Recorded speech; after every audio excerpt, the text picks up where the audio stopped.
Salawat beserta salam semoga selalu tercurah kepada baginda kita, yakni Nabi besar Muhammad sallallahu alaihi wasallam, yang selalu mendedikasikan seluruh hidupnya untuk berdakwah demi kejayaan Islam dan tegaknya kalimatullah di muka bumi ini. Berkat kearifan dakwahnya dan kegigihan para pengikutnya, Islam menyebar berbagai seluruh dunia.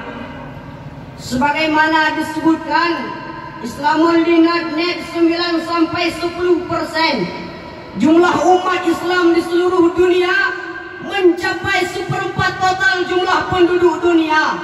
Mereka tersebar di Asia 20%, Eropa 5%, dan kawasan lainnya. Data ini merupakan hasil survei Lembaga Pendidikan Pew Research Center Amerika Serikat. Dewan Hakim, hadirin yang kami muliakan, ta'zim penghormatan kami kepada ulama-ulama mutaqaddimin, ulama-ulama mutaakhirin, serta ulama-ulama yang muktabar yang masih ada di permukaan bumi ini sebagai mutiara bagi umat Islam. Yang saya muliakan kepada ketua Isadasa dan panitia-panitia dan remaja-remaja lainnya, terkhususnya ialah kepada Dewan Hakim, hadirin yang dirindukan bidadari syurga, ma'asyiral muslimin rahimakumullah. Profesor Dr. Nasaruddin Umar, Imam Besar Masjid Istiqlal Jakarta, dalam sebuah pemberitaan media di Indonesia dengan judul "Jangan Anggap Enteng Hoak", beliau mengatakan, seiring perkembangan teknologi informasi saat ini, hoak seakan-akan tengah memasuki fase euforia di kalangan masyarakat Indonesia.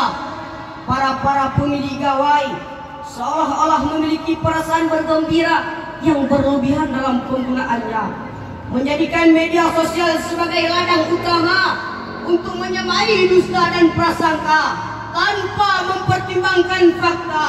Kementerian Komunikasi dan Informatika Republik Indonesia merilis data yang begitu prestisius. Terdapat 800.000 situs penyebar hoak di Indonesia, bahkan miris dan menyakitkan. Di tengah-tengah kondisi Indonesia dilanda pandemi, hoak juga semakin tumbuh subur dan menjamur di mana-mana. Hingga 5 Mei 2020 terdapat 1.401 konten hoak. Disinformasi COVID-19 beredar di masyarakat. Sungguh menyedihkan, memilukan, bahkan memalukan.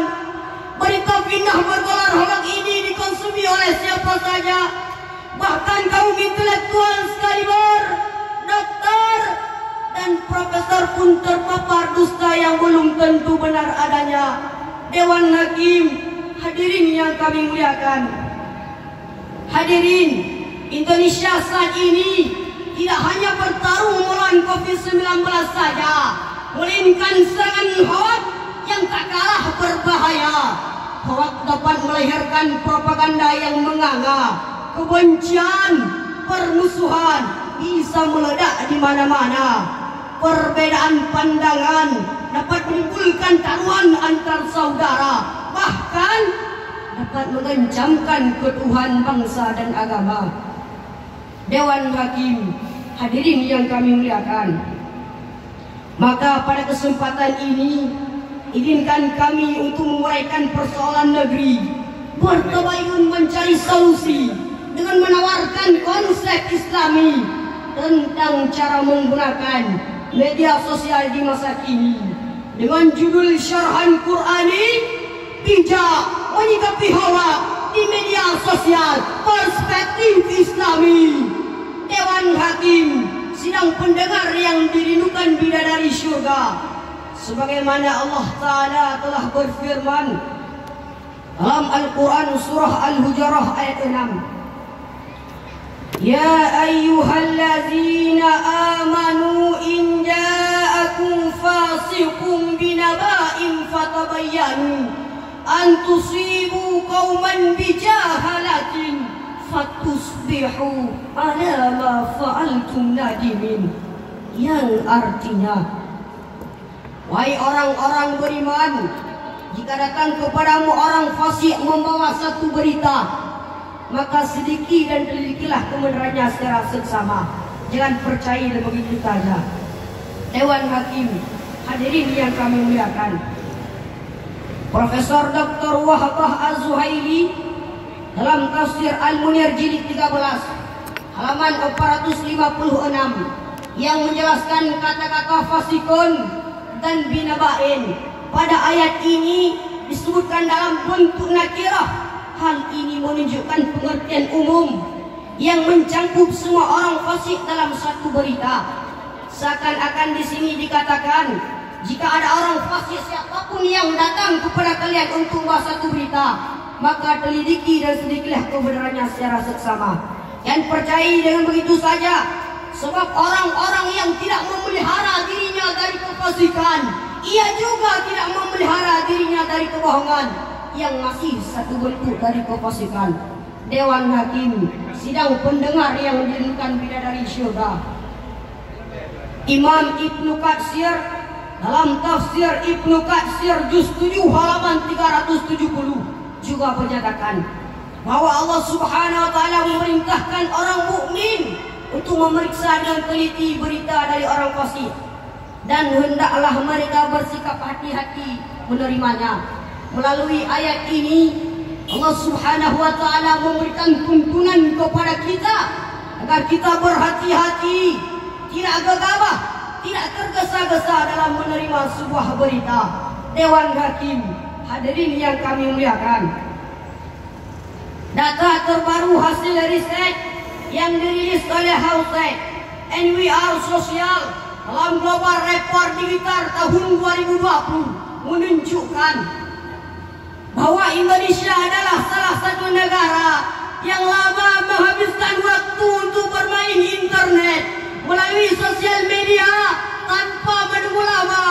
Berita dusta, bohong dari kayasa menyerang kita lebih cepat dari corona, hanya singgah di mata, lidah membaca, namun secepat kilat jari menerka, siapa lagi hendak dicerca. Jika tidak bijak menyikapi tanpa tabayun sebagai senjata, maka yakin dan percaya konflik dan perselisihan adalah tampaknya.